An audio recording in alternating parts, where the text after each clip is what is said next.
Magandang araw mga bata! Welcome muli sa ating panibagong aralin. Ako si Teacher Frel, ang inyong guro sa Math 3, Quarter 3, Week 7. Milk Base. Ang ating aralin sa araw na ito ay pagbuo ng mga symmetrical figures alinsunod sa ibinigay na line of symmetry. Mga bata, handa na ba kayong makinig? Sa araling ito, ikaw ay inaasahan na matututuhan mo ang pagbuo ng hugis ng symmetrical figures alinsunod sa ibinigay na line of symmetry. Kumusta mga bata? Sa araling ito ay pag-aaralan natin ang pagbuo ng mga symmetrical figures alinsunod sa ibinigay na line of symmetry.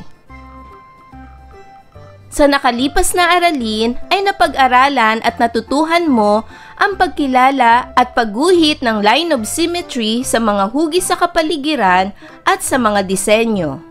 Gaya ng larawang ito, ang guhit na nasa gitna ay tinatawag na line of symmetry.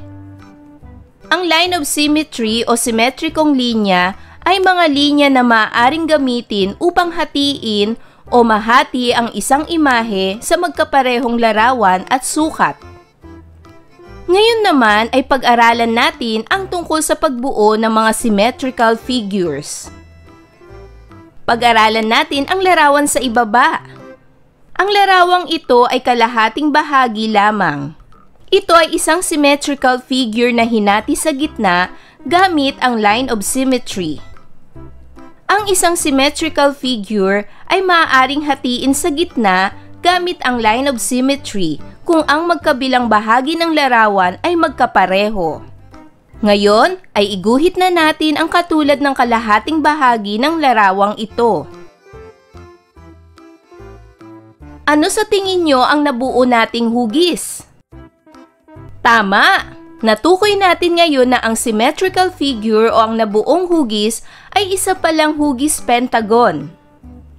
Tandaan na ang symmetrical figure o mga hugis simetriko ay mga imahe na may magkaparehong sukat ang bawat bahagi kung ito ay hahatiin sa gitna gamit ang line of symmetry. Pag-aralan pa natin ang ilang larawan sa ibaba. Iguhit ang kapareho ng kalahating bahagi ng symmetrical figure na ito mula sa line of symmetry. Ano kaya ang mabubuo nating symmetrical figure? Tama! Ang nabuo nating symmetrical figure ay isang hugis diamante. Ang symmetrical figure na ito ay maaari ring buuin ang kalahating bahagi na nasa ibaba mula sa line of symmetry. Ang nabuo pa rin nating hugis ay hugis diamante. Iguhit ang kapareho ng kalahating bahagi ng symmetrical figure na ito mula sa line of symmetry.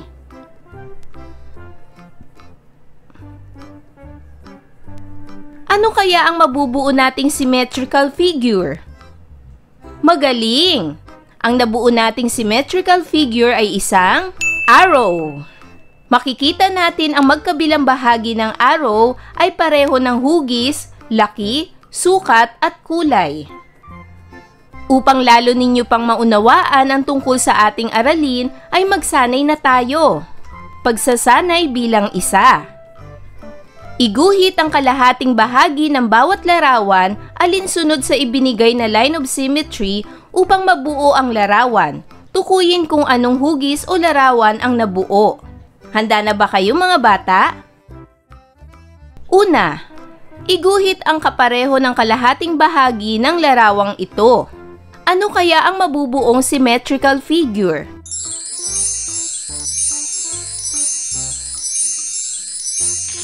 Magaling! Ang nabuong symmetrical figure ay letrang A.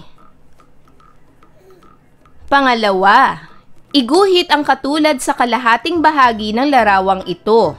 Ano kaya ang mabubuo nating symmetrical figure?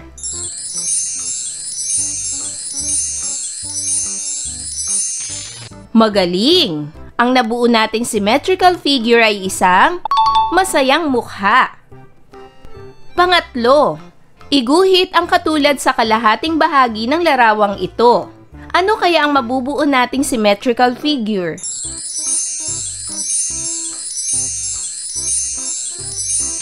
Magaling! Ang nabuo nating symmetrical figure ay isang Crayola. Pang-apat, iguhit ang katulad sa kalahating bahagi ng larawang ito. Ano kaya ang mabubuo nating symmetrical figure?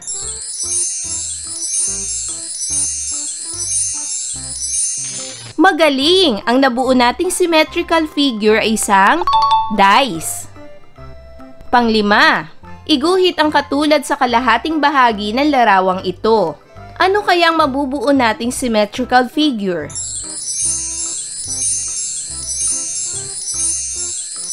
Magaling! Ang nabuo nating symmetrical figure ay isang bilang na 8. Sumunod na pagsasanay. Pagsasanay bilang 2. Sa iyong kwaderno, iguhit ang kalahating bahagi ng bawat larawan sa ibaba upang mabuo ang larawan. Gamitin ang line of symmetry upang matukoy ang hugis o larawang nabuo. Una, mula sa line of symmetry, iguhit ang katulad ng kalahating bahagi ng larawang ito. Ano kaya ang mabubuo nating larawan?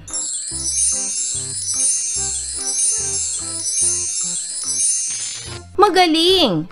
Ang nabuong symmetrical figure ay isang garapon. Pangalawa, iguhit ang katulad ng kalahating bahagi ng larawang ito. Ano kaya ang mabubuo nating symmetrical figure?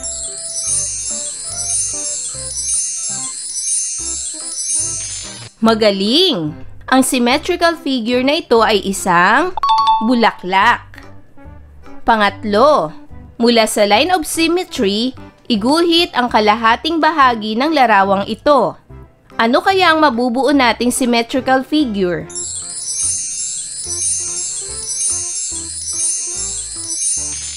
Magaling! Ang symmetrical figure na ito ay isang bituin. Pang-apat, mula sa line of symmetry, iguhit ang kalahating bahagi ng larawang ito.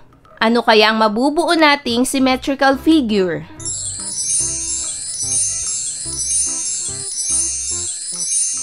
Magaling! Ang nabuo nating symmetrical figure ay isang mansanas. Panglima, mula sa line of symmetry, iguhit ang katulad ng kalahating bahagi ng larawang ito. Ano kaya ang mabubuo nating symmetrical figure?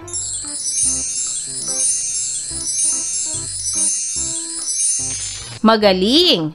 Ang nabuo nating symmetrical figure ay isang kampana o bell. Mga bata, tama ba lahat ang inyong mga sagot? Kung ganon, magaling mga bata! Tandaan, sa pagbuo ng mga symmetrical figures, alinsunod sa ibinigay na line of symmetry, ay kokopyahin lamang ang ibinigay na kalahating bahagi ng hugis simetrikong larawan o symmetrical figures. Siguraduhing pareho ng hugis, laki, sukat, kulay at itsura ang iguguhit na kalahating bahagi nito. Ayan mga bata! Nadagdagan na naman ba ang inyong kaalaman sa asignaturang math? Magaling! Muli ang ating tinalakay sa araling ito ay pagbuo ng mga symmetrical figures alinsunod sa ibinigay na line of symmetry. Mga bata, sana'y marami kayong natutunan sa araling ito. Hanggang sa susunod, paalam mga bata!